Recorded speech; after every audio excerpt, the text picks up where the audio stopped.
Hello, everyone, and welcome to Problem Solve Her. I am your co-host, Chloe, along with my lovely Dagmar. Dagmar's in the house. Yeah. Hello, everyone.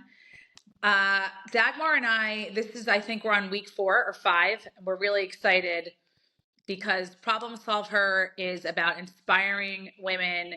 We've had some incredible women on as guests that really have shared their expertise and experience in their fields and how they've overcome certain challenges and how they find inner strength and peace. And we love all of them.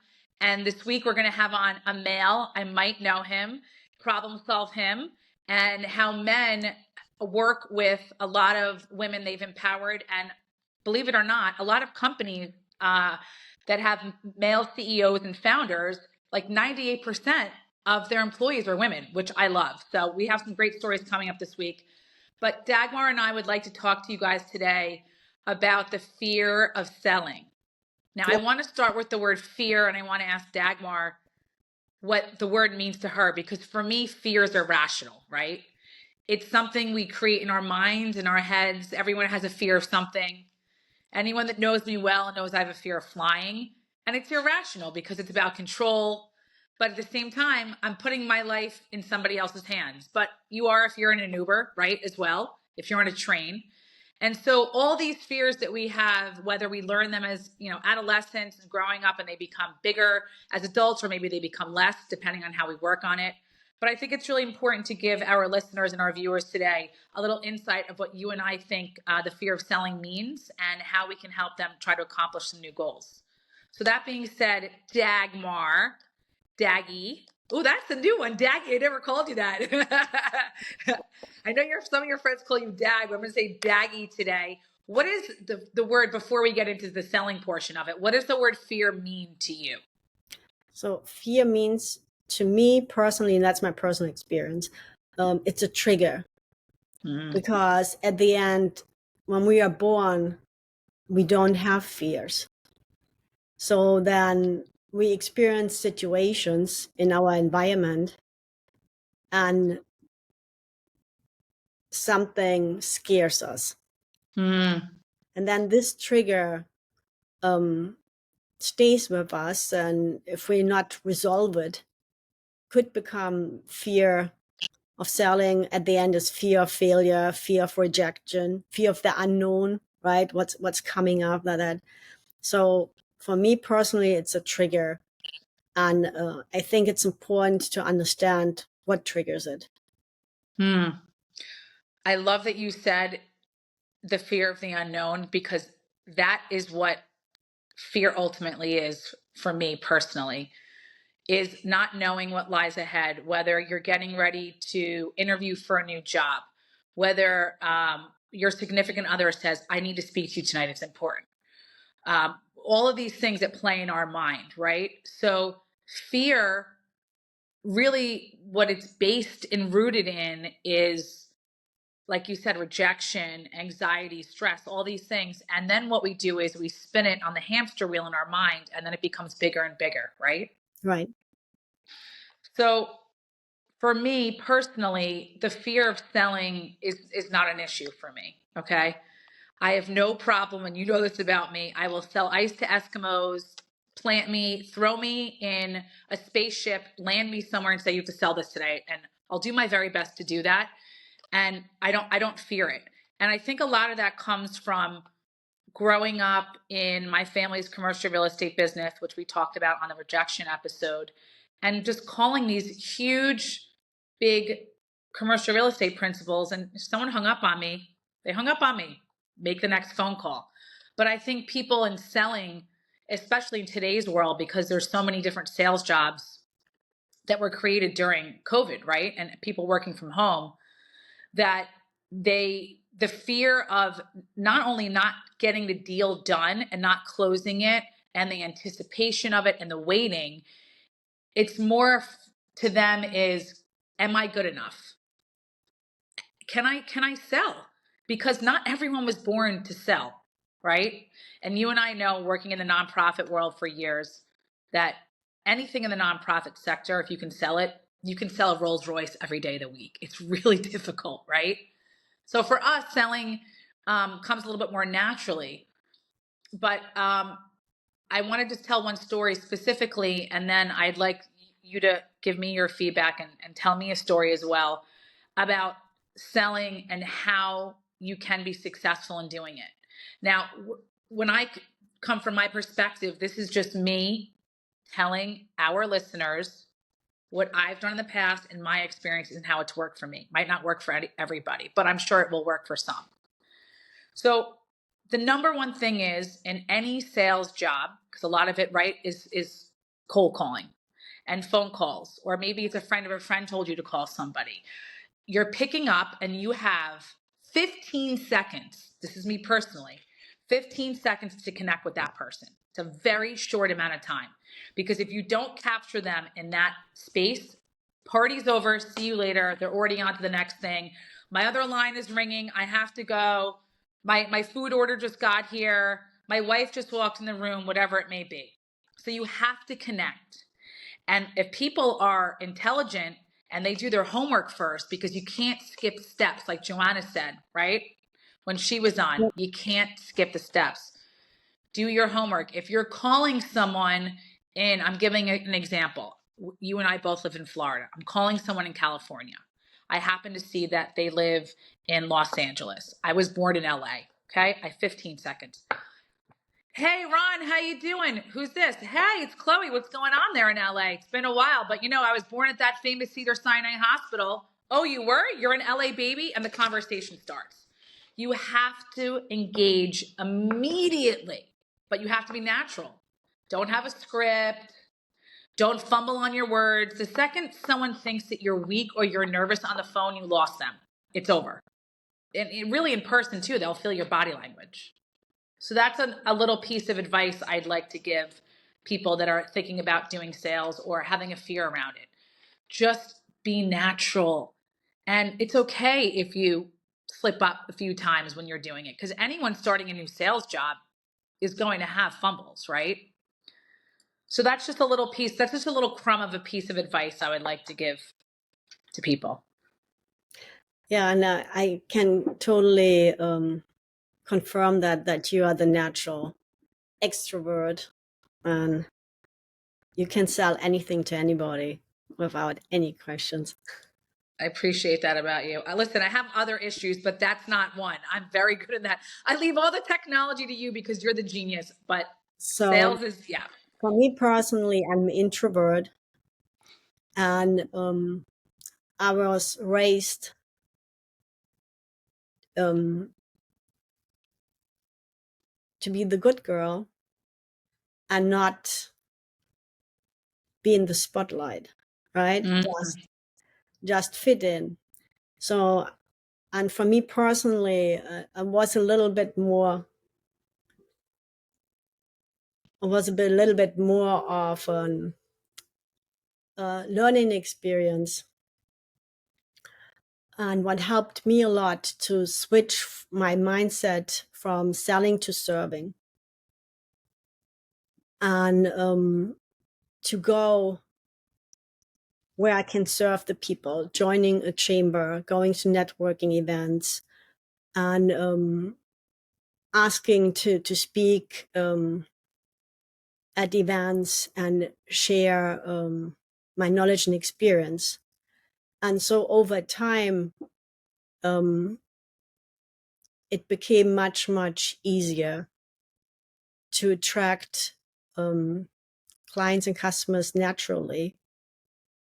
And I would define that as serving, but at the end, for a business, that's selling, right? So well, that's my personal experience. Like you said, perhaps it works for some, doesn't work for others. I think the most important is to figure out what works for you. To figure out when you're in the position, when you have a business or a job, you have to sell. What are the triggers that makes it difficult for you? And then identify how you can overcome them, and then how you can measure how successful you are, right? because like you taught me, like you have to deal with 100 no's to get a yes, and it's still a success because you didn't give up. And the key was not to get yeses. The key was to learn it and to move forward. Right, Chloe? 100%. The no's are the, I hate to even say this, but the positive rejection that we need in life. Because all those no's and all that hard work, and if when that one big yes comes, it could be the biggest deal of your entire life. And all of it was leading up to that, and it was worth it. And it's the most amazing client, and they are phenomenal. And you're so happy, and you're like, how did this happen?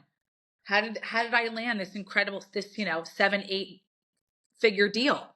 Because I got so many no's and I stuck with it. It's like actors. They go out and they go on casting calls for years, 5 years, and the family comes, all right, could you get a real job now? Let's get out in the world. They go, no, this is my passion. And all of a sudden they land that role. And some people that doesn't even happen until they're, 40, 50 years old. And they've been at it since they were 25. Or it's like the guy who sits, and I feel so awful when I watch, because I love basketball. You know me, I love sports, and I like to equate business and sports because they have a lot to do with each other. When you see the guy sitting on the bench and the coach doesn't call them in to play, and there's only 5 people that can play in a game at one time, and there's 12 guys. And what about the other 7? Well, someone gets injured, someone else comes in, and they wait and they wait and they wait, and they're patient, and then the playoffs come. And there's a saying that a foul shot can win a championship, but you have to be good at the foul line. You can't be 60 or 70%. You have to be 85 at least. And the guy finally gets in, and he only has 29 seconds in the game, and he makes the winning basket, and they're going to the finals. And he sat on the bench for 2 years, Dagmar, and he never Wow. played. So you're right. All those no's to get to that yes can lead people to success. But not everyone was born a seller. Some people are taught, some people take classes, and that's part of what our coaching helps young women with, to have that confidence to sell and to become independent and be able to try to do that, because we have so many years combined of doing that. But I'm curious for you, if a young woman or man is starting out in their career, they're in their early 20s. And again, it doesn't matter if you went to an Ivy League school or you went to a city state. It comes down to, do you have the chutzpah to go and sell? The chutzpah, darling. You got to have the chutzpah. What would you tell a young person who's going out, and it could be in any field, to their first sales job, and you are their mentor? What advice would you give to them? Okay. First thing I would say, be yourself. Second, be ethical. Third,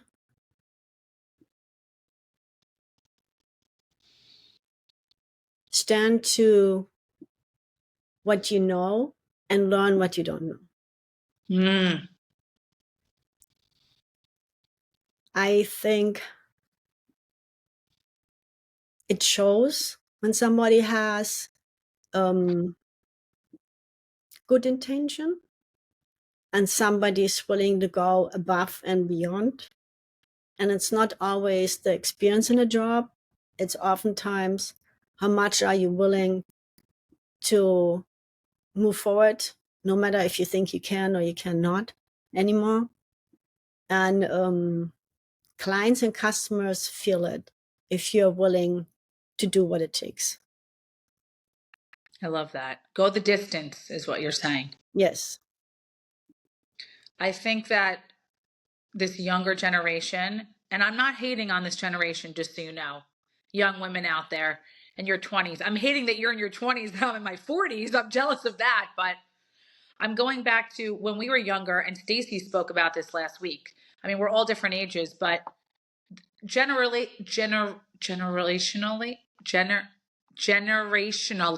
yeah, there you go. Times have changed. And when we were younger, I didn't have social media. I think MySpace had maybe like just come out when I was in my, I don't know, 20s or something. And with all of the chatter today and the social media and all these different platforms for young people to get distracted, I think it's really important for them to go back to basics. And what I mean by that is don't rely on others. Don't half, you know what it. Put 110% into it. Study your craft. Study your craft.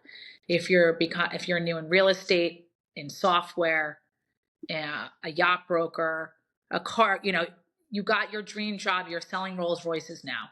Okay, well, they're $250,000. People aren't buying those every day of the week, but master it, whatever it may be. But really, really hone in on your craft. And I will say this, and this is my line: if people like you, they will do business with you. Right. And as Dagmar said, just be natural, be yourself.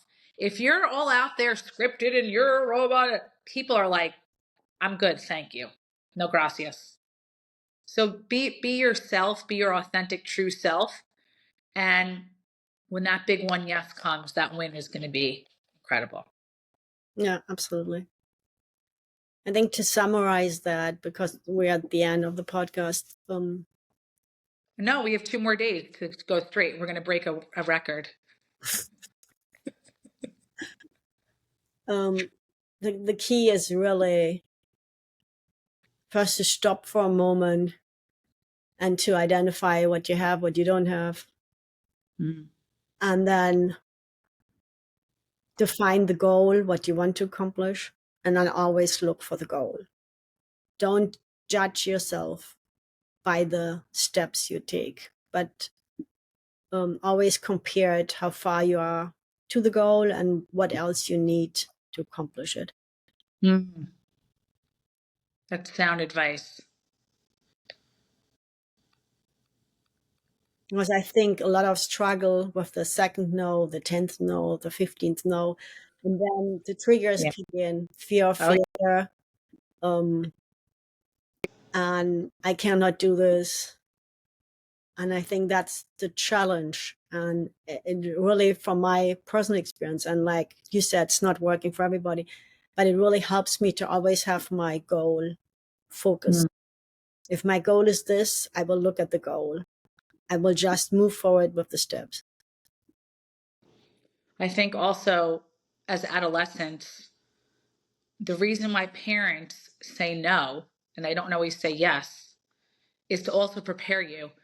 So when I was younger, I would convince my dad. He'd go, okay, when Saturday comes, give me your pitch and I'll let you know. And I'd go in there all prepared, all in here. And then a lot of times it would work, but I get the no's and I go, why not? You know what he would say to me? I'm going to handwrite you a letter and I'm going to send it in the mail and you'll find out why. I go, send it in the mail. I live in the same house as you. I'll send the letter in the mail. Like, dream on, girl. It's not happening. And I think that's important for kids because if you always get the yes, it's like, oh, life's so easy. Yes, yes, yes. And that big first no comes in your job and you haven't heard a no yet. It's like, what? No one prepared me. Did he really send the letter? Oh, yeah. He sent it a few times. You can ask him when he's on this week. Ask him about it. Yep. Put a stamp on it and everything. And 3 days later, he'll come back to the house. That's smart. It's okay, though. We need no's. We need no's in our life because rejection, I mean, you can get rejected at the supermarket. Oh, your line is closing. Can you reopen the line for me? No, go to the next one. Bye. Okay, she just rejected me. She said no. Okay, you move down the line. I mean, it's going to happen every day. Maybe it's smaller things you don't realize, but you're right. You have to put in the time and the effort and go for your goals. Yes. Well, I thank you for that. Is that it? We're done? Yeah. Finito? I like it short and sweet. Ooh. At the end, it's not about hearing what you should do. It's deploying and executing. Absolutely. So, and you don't get a no by thinking about it. And you don't get a no by reading a sales book. You get a no by putting yourself out there. Put yourself out there. Yep. But stay off as Stacey would say, stay off the streets, but definitely put yourself out there. Yeah. Exactly. Thank you for your insight as always, and I love you. Love you too. Thank you, everybody, for listening. Don't forget to subscribe. And follow us on Apple Podcasts and Spotify Yes. and ProblemSolvHer.com. Yes. Bye. Peace and love. Just a quick note before we end. This conversation is for inspiration and empowerment only. It's not medical, mental health, or legal advice. We are not doctors, therapists, or lawyers. Just women sharing real stories and personal truth. Always seek professional guidance for your unique situation.